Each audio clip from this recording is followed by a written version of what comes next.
Numa partida de vôlei, certo atleta dá um mergulho na quadra a uma distância de x 2,5 metros da rede, defendendo um ataque adversário conforme a figura a seguir. Após essa defesa, considere que a bola é lançada de uma altura desprezível em relação ao chão, de forma que sua velocidade faz um ângulo de 45 com a direção horizontal. Ao longo de sua trajetória, essa bola toca a fita da rede, caindo posteriormente do outro lado da quadra. Imediatamente antes e imediatamente após tocar a fita, a velocidade da bola é de direção horizontal. A distância x', onde a bola cai na quadra, é igual a metade da altura h da fita. Desprezando a resistência do ar e considerando a bola uma partícula de massa 200 gramas, cujo movimento se dá no plano da figura, o módulo do impulso aplicado pela fita sobre a bola em newton por segundo vale quanto? Tá. Essa aqui, antes de mais nada, eu quero fazer uma coisa. Mostrar aqui a relação entre a altura máxima e alcance de um lançamento oblíquo. Antes de mais nada, isso aqui a gente vai usar. Vê.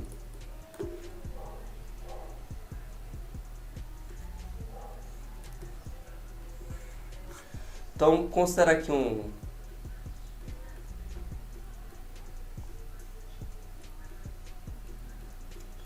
lançamento oblíquo.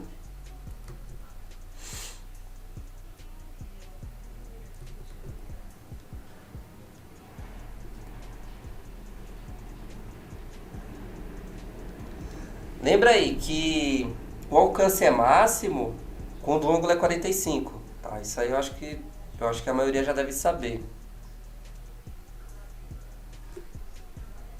E o alcance é dado pela equação velocidade inicial ao quadrado sobre g vezes seno, né, de 2θ. No caso, se a gente considerar aqui um ângulo θ qualquer, quando a gente vai desenvolvendo, a gente chega nessa equação, que o alcance do lançamento oblíquo vale v0 ao quadrado sobre g. Não, v0 ao quadrado vezes seno de 2θ sobre g. Não é difícil demonstrar isso, tá? Quem não sabe, eu recomendo correr atrás, procurar saber isso. Bom, e o alcance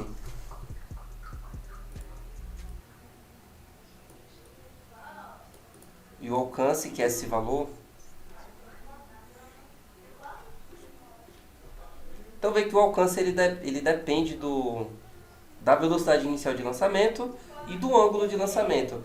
Mas se a gente mantém a velocidade e varia apenas o ângulo, depende apenas do ângulo. E o alcance é máximo quando isso aqui é 45. Espera aí. É 45, porque aí aqui vai dar seno de 90, que vale 1. Tá. O que eu quero mostrar aqui é que a relação no alcance, quando o alcance é máximo, a relação entre o alcance máximo e a altura máxima. Existe uma relação entre esses dois valores. Ó. Então, se eu estou fazendo aqui para o alcance máximo, o ângulo é 45, então isso aqui vai dar 90, aqui vai dar 1, né? Eu posso até ignorar. Decompondo a velocidade,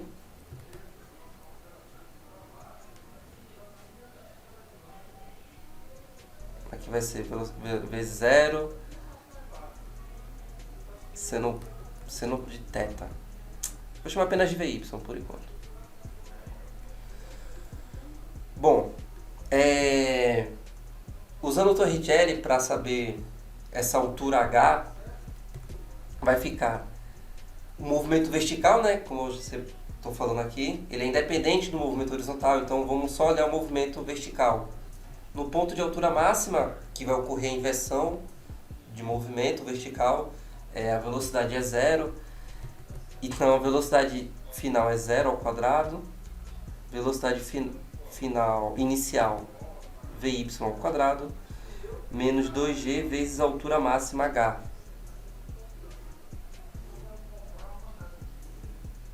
Então, esse VY é V0 seno de 45, que ao quadrado fica V ao quadrado sobre 2, igual a 2GH, tá? Bom, então eu tenho que... Se eu passar esse G dividindo, eu vou ter velocidade inicial ao quadrado sobre G igual a 4H maiúsculo. Acontece que essa razão aqui, tá, é o alcance.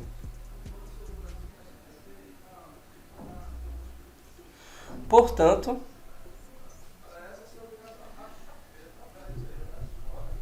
o alcance é 4 vezes a altura máxima.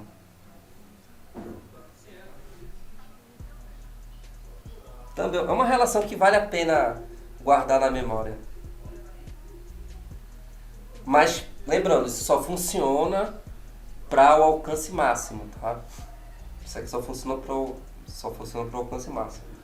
Quando o alcance é máximo, no caso, o ângulo de lançamento for 45, que é o caso do problema. Então, veja, antes de seguir para... Aqui a gente vai usar dinâmica impulsiva. Antes de a gente chegar nessa parte, vamos fazer a relação entre x e h aqui, tá certo? Então, veja, x eu sei que veja, se não fosse a rede, seria um lançamento oblíquo padrão. Esse x, ele indica a metade do alcance, porque a bola nesse ponto tá na sua altura máxima, tá? E a gente sabe que nesse ponto só tem velocidade horizontal. Tanto é que ele diz aqui: imediatamente antes e imediatamente após tocar a fita, a velocidade da bola tem direção horizontal, tá? Então, nesse momento, como a bola só tem direção horizontal, ele está no alcance máximo. Então, esse x corresponde à metade do alcance. Então, eu tenho que o x é metade do alcance. Ou seja,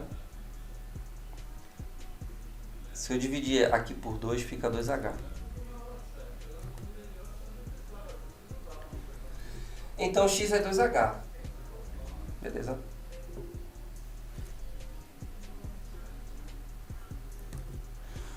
Como x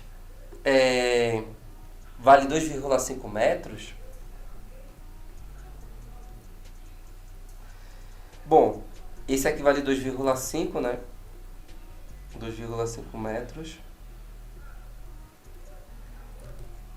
Então, a altura H vale 1,25 metros.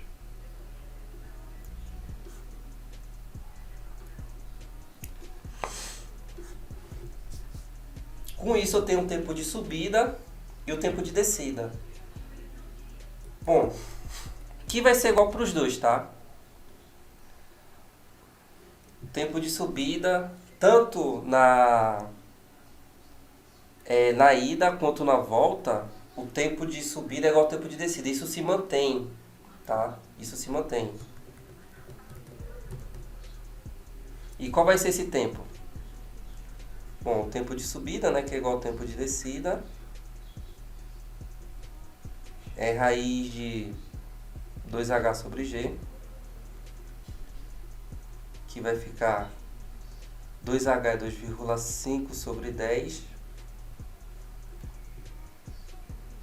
Então, tempo de subida é igual ao tempo de descida, que é igual a... vai ficar 0,5 segundos.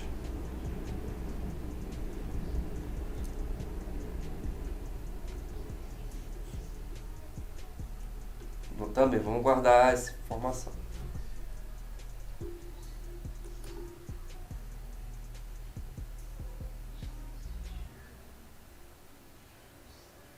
Enfim, Enfim, vamos guardar essas informações dessa parte de lançamento. Vamos para a parte de dinâmica impulsiva. É o seguinte, vamos analisar aqui a parte do impulso.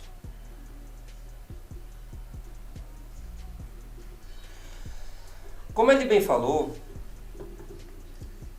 antes e após tocar na rede, a velocidade ela é horizontal, tanto antes quanto depois. Isso vai ajudar muito. Então, antes da colisão,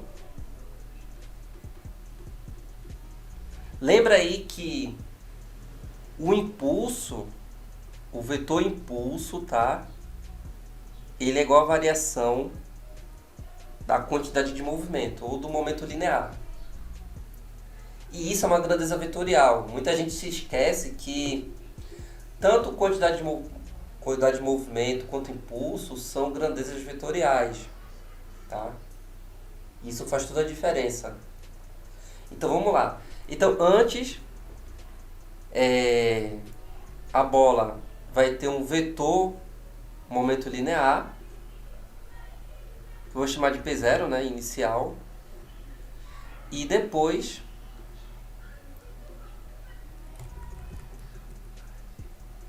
de tocar na rede, ele também vai ter um vetor,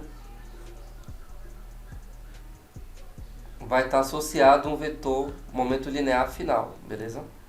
Os dois são horizontais. Os dois são horizontais porque as velocidades são horizontais. Então vamos lá. Lembrando que o impulso é a variação do momento linear.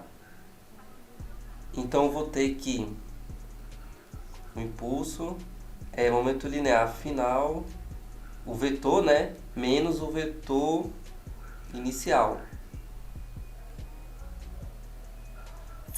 Diferença de vetores, eu gosto de fazer como o inverso da soma. Ou seja, ao invés de eu escrever menos P0, eu vou escrever mais um negativo P0. Tá? Ou seja, vai ficar assim. O PF ele é menor do que o P0, né? Então vai ficar...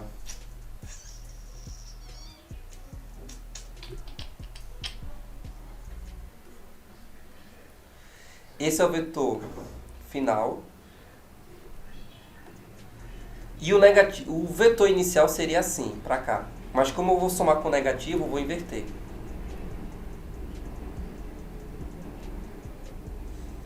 Bom, o vetor impulso é a soma desses dois. Ou seja, ele vai estar assim.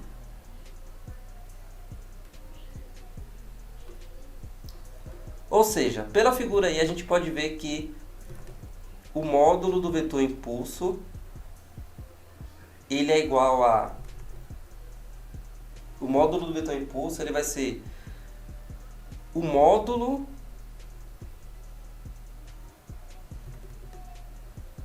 do vetor inicial menos o módulo do vetor momento linear final.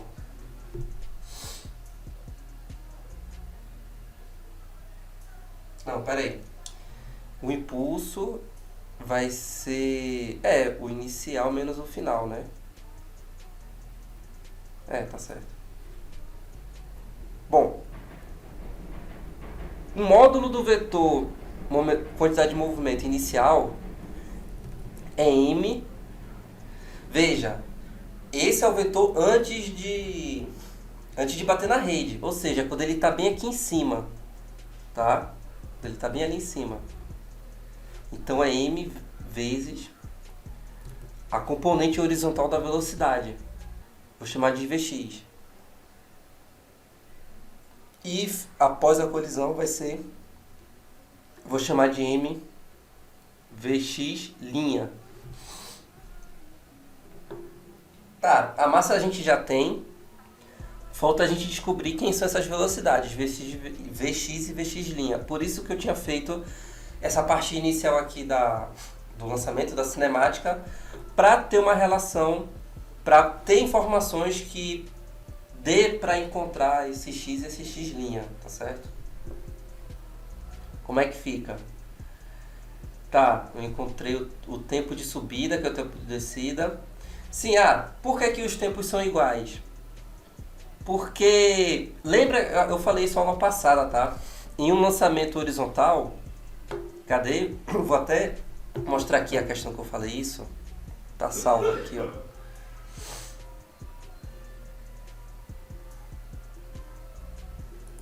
Aqui, eu falei ontem na revisão, ó. Em um lançamento horizontal, porque ali vai se comportar como um lançamento horizontal. O tempo de queda, que é a raiz de 2h sobre g, não depende da velocidade de lançamento, não depende no caso, a velocidade horizontal. Não vai depender. Ou seja, eu posso lançar uma partícula aqui, essa partícula com 10 metros por segundo e outra com 500 metros por segundo a velocidade. As duas vão cair no mesmo tempo.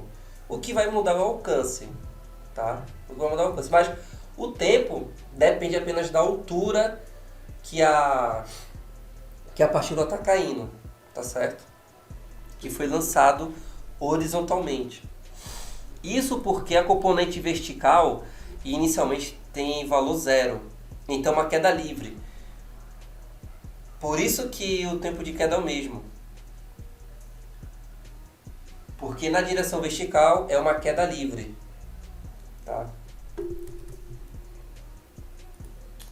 Então aqui, o mesmo vale aqui.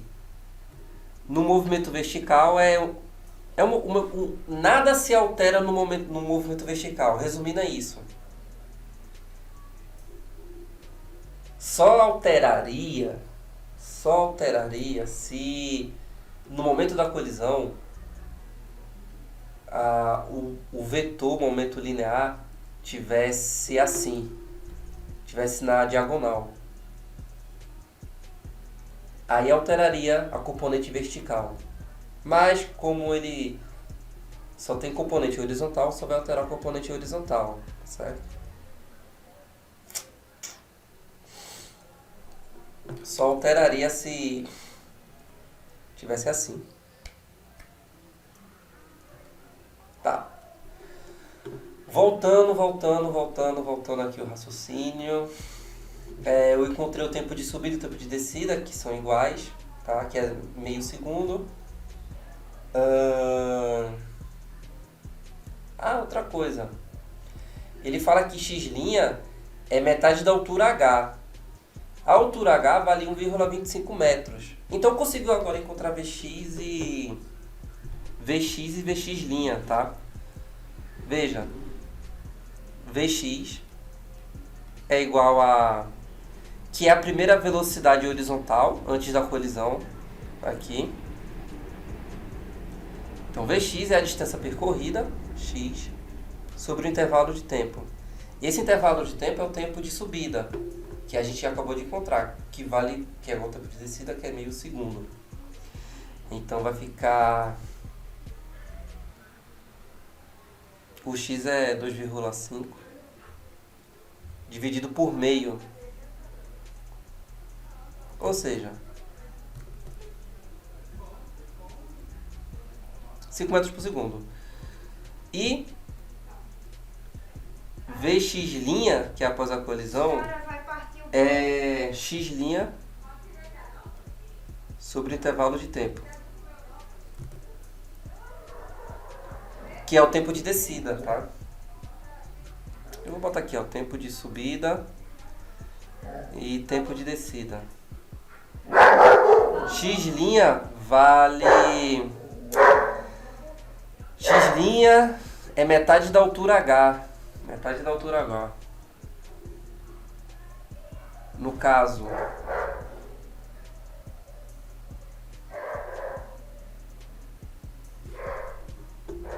a altura h é 1,25. Metade seria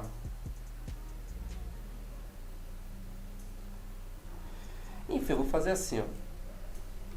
1,25 sobre 2 dividido por 1 sobre 2.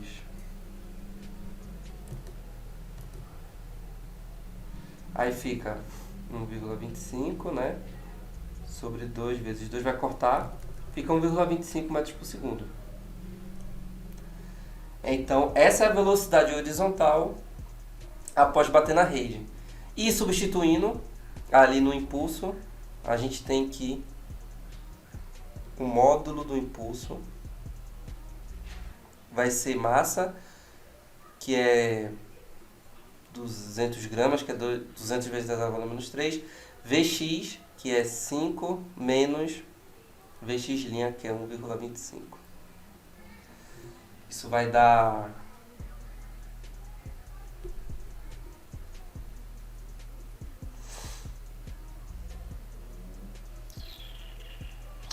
Isso aqui vai dar...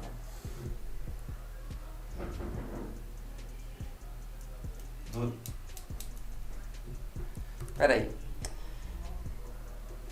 Isso aqui é 2 vezes 10 elevado a menos 1 vezes 5 menos 1,25. Se eu fizer a distributiva com 2, fica 10 menos 2,50 vezes 10 elevado a menos 1. Acho mais fácil fazer assim. Ou seja, 7,5 vezes 10 elevado a menos 1. Portanto, o módulo do impulso vale 0,75 Newton vezes segundo, tá?